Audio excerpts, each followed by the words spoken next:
ሰላም አለይኩም ወራህመቱላሂ ወበረካቱ። ዛሬ ደግሞ የነጭ ሽንኩርት የጤና ጥቅሞችን የተወሰነ አጠር አድርጌ ልንገራችሁ ብዬ ነው።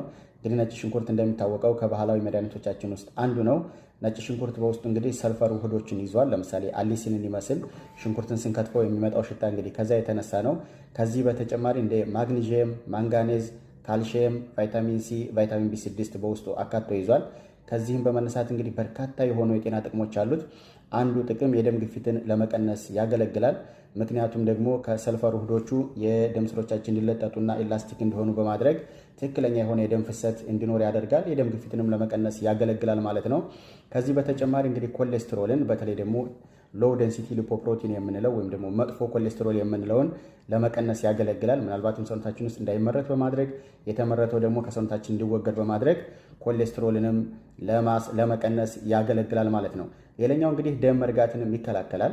እንግዲህ ይሄ አሊሲን ምናልባትም አንቲፕላትሌት ኢፌክት ስላለው በሰውነታችን ውስጥ ደም እንዳይረጋ በማድረግ ስትሮክን ለመከላከልና የልብ ጤናን ለመጠበቅ ያገለግላል ማለት ነው። ሌላኛው በሽታ የመከላከል አቅማችንን ይጨምራል።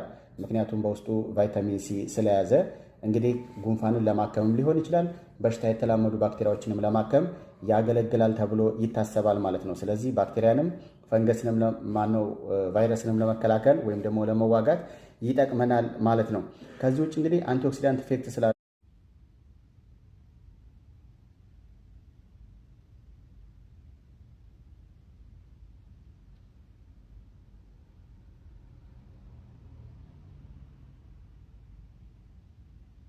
አንዳንድ ጊዜ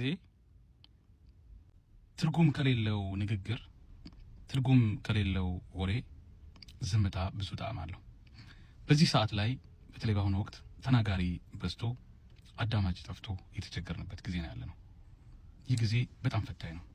ሰዎች ታዋቂ ለመሆን በየትኛውም አይነት መንገድ እውቅና ይምጣ እንጂ ገንዘብ ይምጣ እንጂ ሌላው ሁሉ ምንም ችግር የለውም የሚል ፈሊጥ ውስጥ ገብተዋል።